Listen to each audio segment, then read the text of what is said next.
Hello, thank you for joining us for the What's New in BMC Client Management 12.5 Tech Talk.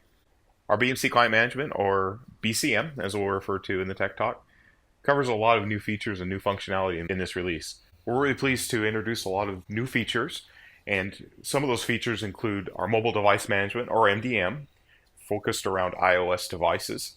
Some of the new product enhancements include a new Topology Graph, as well as a new SCAP Report, the ability for administrators to lock the BCM agent service on desktops so that local users can't stop the service, as well as some enhanced usability and other updates, and some really cool features around some wiki documentation. So let's begin with the MDM, and let's take a look at it. So mobile device management is our first step in the full mobile device management of an enterprise's devices. And we started with, of course, use mobile platform, which is iOS.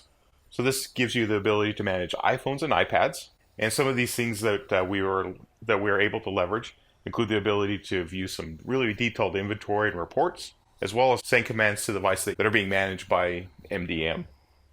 Some of these commands are erase or lock the device.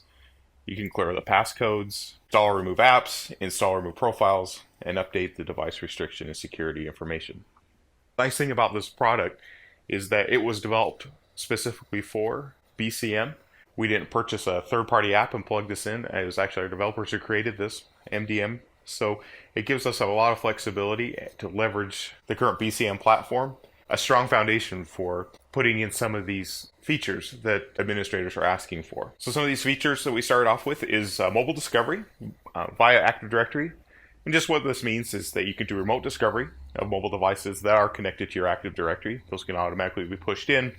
We can set out enrollment notifications and do that as well as with new devices. This goes hand in hand with the Apple's MDM. So we leveraged Apple's MDM, and this includes device enrollment, device inventory, profile definitions, so you can define different profiles within your organization, application management, and direct commands like the lock and the wipe, and we'll go through those in a few minutes. But this unified endpoint management that we're talking about gives the ability to leverage the BCM queries as well as the reports and groups. So you're not having to create different reports for the different laptops, client devices, mobile devices. They can all be in one report, as well as you can ensure compliance across your whole organization. This also gives you the ability to do asset management, making sure that your devices are where you expect them to be, you can see them on your system, and syncing them with your CMDB.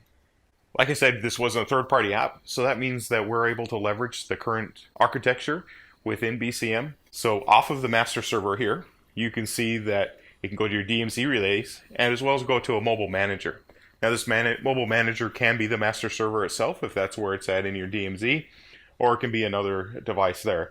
And it doesn't have to be a dedicated server. It just needs to be able to access the internet so that we can do the Apple push notification services and access the mobile devices. Like I said, being able to leverage the current BCM architecture has really allowed us to be able to leverage relays, the DMZ, whatever is in place. So it's really simple and easy to install and start managing mobile devices. So let's talk about how we get started with Apple MDM. First off, of course, there has to be an Apple account created. And then what happens is you configure the mobile manager module, which gives us an Apple push certificate, which is generated. You install it on the server. You define your authorized domains, your users, your groups, who's going to use that, as well as create your terms and conditions, put your company's logo on there, and then send out your invitations. Once the invitations happens, they install the certificates, they get enrolled, and now we can start tracking that device information through Apple MDM. So let's go ahead and take a look at it directly, how it works. Here's the updated 12.5, which is available on our C, Try, Buy, and the BDC environment for you to use and get used to the new features. So here we see the mobile device management. We'll click on that. First thing we'll do is click on configuration. Now, I've already configured this, but we'll walk through the steps on how to do it anyway. It's pretty easy and straightforward. So first off, we'll have to create an Apple push certificate. So we'll go ahead and click on Prepare Certificate, and it'll give us the wizard that will walk us through the process. Gives you some information here for us to look at. We'll go ahead and click on Next. Give it a common name. We'll call this mobile device. Put your organization's name. We'll do BMC Software. Which unit? IT support. If there's a locality. and then we'll go ahead and generate the CSR certificate. Going to want to go ahead and save this CSR certificate. We'll go ahead and give it a file name, cert1, hit save. So now it's going to say, what I need you to do is go to the Apple Push Certificate portal. We'll go ahead and do that. We'll sign on with our credentials.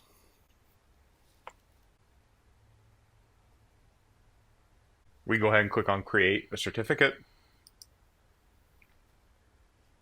Walk through the terms and conditions. Accept. Any notes that you want to put in, we'll go browse to that file. Select our file. Go ahead and click Open. Upload. And there we go. We've successfully created a new push certificate with the following information. So one thing to note here is that there are expiration dates that are associated with this. So each year you will have to renew these, or you can revoke them too if you need to. Back to BCM. With step 3, we've gone ahead and created a certificate, and now we can go ahead and click here that you've completed the steps. Of course, we have to do that because this is external to our system. BCM has no way of knowing you've done that. This is just a way to make sure that all the steps are followed and that this goes as smoothly as possible. Go ahead and download that certificate. We'll go ahead and click Finish, and then we're done. One of the great things about this whole process is you don't have to be on the server to do this. You can be at any place you have access to the BCM portal. All right, once we've created that push certificate, we've installed it. Now we're ready to start enrolling some devices. So here's some things that we need to do that. First off, we have to define the authorized email domains that you want within your system. This is a security step which prevents users that are not within your system being able to access your MDM and install your certificates. To do that, we go ahead and just hit add email domain, and we could put our new email domain in here, services.com, hit OK. All right, once we create our Apple Push certificate, before we start enrolling our users, we got to go ahead in the terms and conditions and create a new terms and conditions based off of your company's policies. So we can call this the IT users. Go ahead and click OK. Now we want to put the content of this in here. What this does is, if we do this step first, then once we go ahead and click add our users, we can assign all those users at one time to the terms and conditions. Or you can do it the other way too, whatever works best for you. But we could put in here the new terms, state, whatever you want to put in here. Now we can go into our enrollment, our authorized users, add our users, select the terms and conditions, select the user, select your terms and conditions, click OK, and now we're good to go. The user's in. And you can add authorized user groups as well. The customization tab allows you to put your company's logo right there on the mobile device enrollment page, which we'll look at here in a second when that comes up. And we support JPEGs and PNGs, and it's recommended that we keep them pretty small, 192 by 80 pixels. If it's too large, you'll be able to select a part of that image and to say it as a logo. So let's go ahead and click on Browse. Go ahead and click on Browse. I have one just here that we have on the internet. You can crop it. You can make it look bigger, smaller. Go ahead and click OK. Apply. And now when we send out the enrollment, you can see that it changes the company logo up here when they log into it. Next thing we need to do is define our mobile device manager, and it's really easy to do. If it's in our system, we can go ahead and click on Add Device. It'll look at all the devices we have. And the device we select doesn't have to be the master. But for ease of use here, I went ahead and used our master server here, but we could add this one, click OK. And one thing to note here is the enrollment URL is going to come out as whatever the internal IP address is. This is something that you'll probably want to change for your company URL and whatever port that they're going to use. Click OK. And if there are certificates or signing certificates that you need to define as well, you could do that too for to use the HTTPS. Now, a couple steps that you could take too before you start sending out the enrollment email to your users is to define things like the profiles as well as the applications that they can use. So let's go ahead and take a look at a profile and what we would use a profile for. Go ahead and create a mobile profile. And we call this IT user, BMC software. Now we can put a date to automatically remove their profile. So this is going to be a temporary profile, something you're only using for like a guest that's going to be coming in for a week. Or if it's something temporary, you can go ahead and put a date in here at a specific time and it will automatically remove the profile. Or if it's going to be longer term like the IT user, you don't have to define that. It could just be there. All right, double click on this. And now what it allows me to do is to define certain things about this profile that might make this unique than other profiles. For instance, I can go ahead and add passcode settings. And we can allow a simple, we can force PIN numbers. We could put in here maximum failed attempts, inactivity, how many days we can allow that it needs to be changed, the complexity, minimum length, alphanumeric PIN history. All this are available through Apple. We can leverage here. And you can see they put a number 1 up here, letting me know that I've modified the passcode. And our restrictions. We have a full list of restrictions here. We can allow airdrop or turn it off. We can allow the camera, disallow the camera, the game center, multiplayer, photo stream, allow Safari, voice dialing. We can turn voice dialing off. And you can see that as we make modifications, then there is noted here. Another thing is the Wi-Fi settings. Add in the company's corporate Wi-Fi. Identifies a hidden network. They can automatically join it. If there's encryption, define if it's a hotspot. All these different Wi-Fi settings, allowing it so that your customers can automatically enroll into Wi-Fi. You can make sure that they're getting into the Wi-Fi and they're not having to call the help desk for the support and information there, as well as proxy types. You can define email, so we can define it as a corporate email. Account types, IMAP, POP. If there's prefixes, the user display name, email addresses, the address of the account, prevent them from moving messages, use only mail. If there's any signing or certificates, what the mail server is, as well as if there's a defined user that you can put in for them automatically, or if they're going to be prompted for it. You can fill in a lot of this information for them. Certificates, if there's specific AC S1 or S12 certificates you want to install on the mobile device. Corporate certificates, other certificates, as well as SCEP, LDAP, and web clips. Go ahead and hit save on that. All right, and then our next step is to define our mobile applications. So those applications that we want them to have access to, and we can either push the install or they have the ability to select and install it themselves. So we can go ahead and create a mobile application. Let's say we want them to be able to add the Gmail account from the list. So we go ahead and type in Google or Gmail here in the search. Do a search, comes up. Here we've got Gmail. We click OK. Do you want to create a new command to deploy the new mobile application? We can go ahead and hit yes. And now it's going to come up and says, here's Gmail, email from Google. What type is it? Do we want to install it? Are we updating it, installing a certificate profile, locking it, clearing? We want to go ahead and just leave it install the application. One of the nice features is too, as you can see, we can do remove application. So if we previously allowed an application and we want to take it off, we can do that as well. Click next. We can also set commands like if they remove their device from enrollment, if it's a personal device, we can go ahead and remove the application if they remove themselves from our enrollment. And you can also prevent backup of that if you need it as well as adding any assignments. So assigning to specific device groups to the command. We'll go ahead and just hit finish here. Now let's go ahead and get the mobile device, and let's enroll a user. So let's go to our IT user that we want to find one of our authorized users. So here we are in enrollment. We'll go ahead and click on one of our authorized user. We'll just take the admin account here.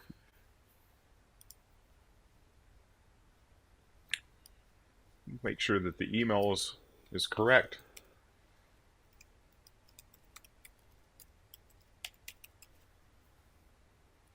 Now notice everything in red here.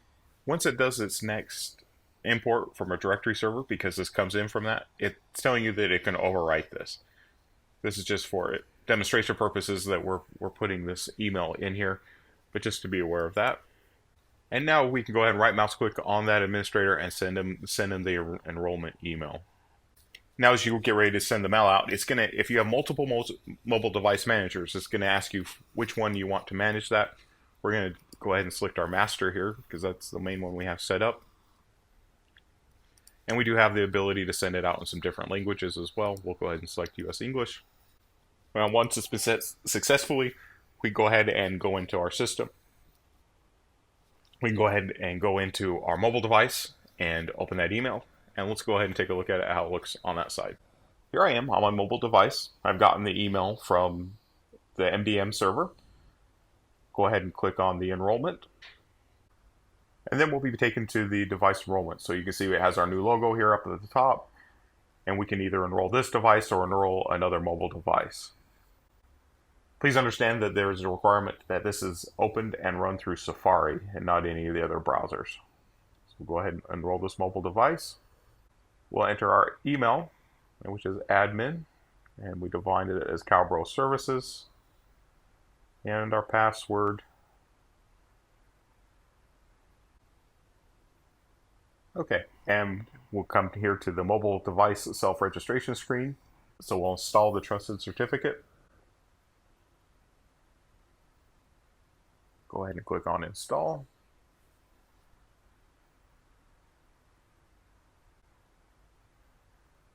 It'll tell us that it's installing this root certificate. Go ahead and install. Be verified, and we'll go ahead and click done. So this certificate has now been installed. We'll just go ahead and enroll our mobile device.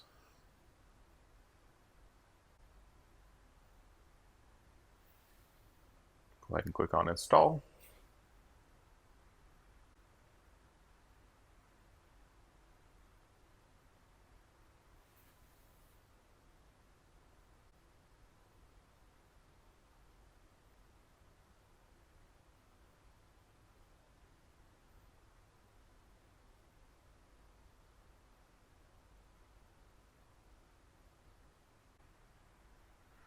And then once it's done, we'll get the thank you screen here that we've completed the process and our mobile device has been enrolled. Now that our mobile device has been enrolled, we'll be able to see it in our manage mobile devices. And we'll be able to do things like send a lock to it, unlock, or wipe. Be able to audit it, deprecate it. Look at its properties.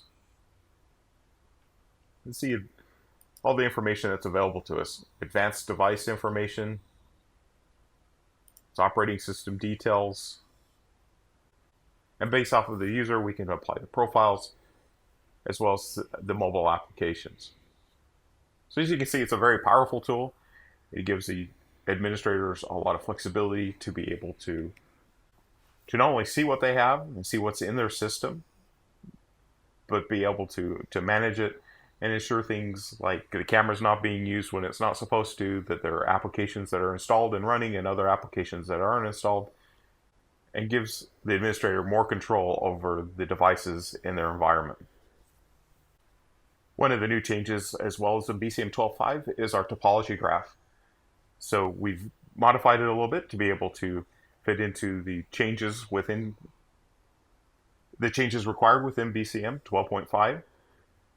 We'll be able to view our network topology for your BCM organization, as well as connections by IP address, the physical network connections, and the hierarchical connections.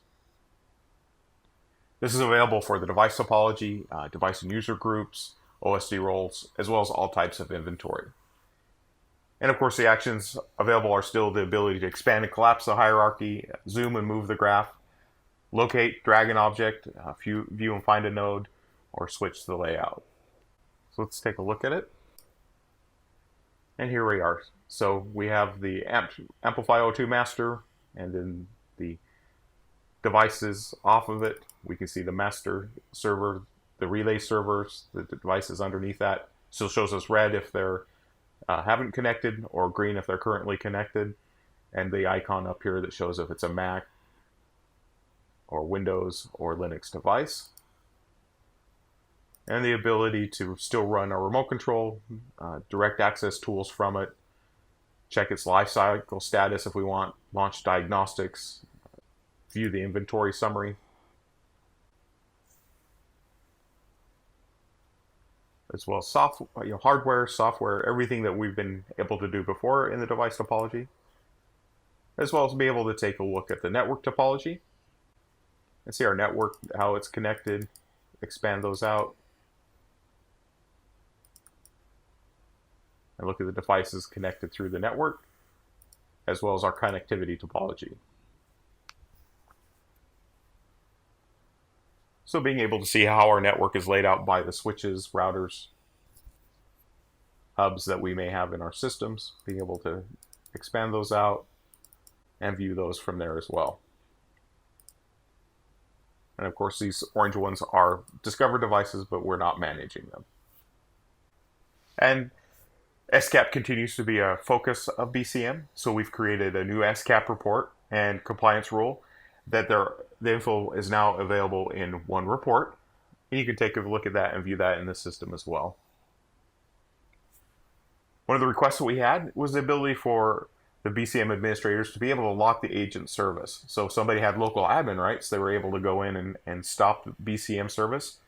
But this gives the ability now for the BCM administrator to apply a password to protect that service to prevent these users from being able to stop the BCM service. So this allows things like patching to continue to happen, application installs, as well as the remote desktop and other services that BCM leverages for the organization. Other enhancements that came with this is our device properties pop-up. We've extended the GUID blacklist.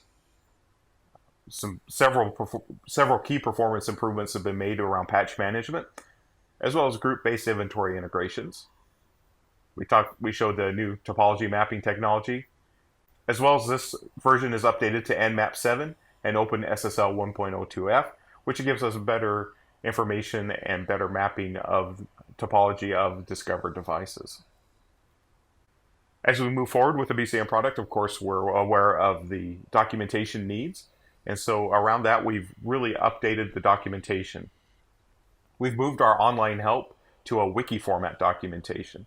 It makes it more collaborative, more easy to input your feedback, as well as for us to review that feedback, make changes, and really make this a more dynamic environment for obtaining help. We offer offline PDF of the entire product documentation is available, as well as moving towards more use case driven documentation. So similar to our instant experts, being able to take a use case and walk it through the entire process, as opposed to having to go from section to section to figure out how to do that. We've enhanced the navigation and ability to search content in the online documents. Its ability to watch pages and get notified about page updates. So if you have a question in regards to something like around OS deployment, you watch the page. As it gets updated, we'll notify you that. You can mark favorites. You're able to mark these favorites quickly to access them.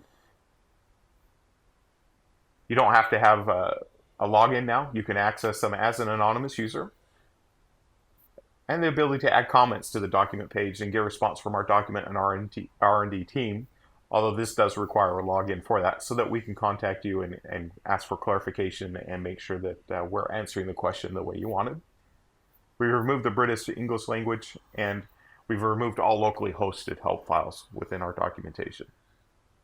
We hope that you find this What's New Tech Talk helpful,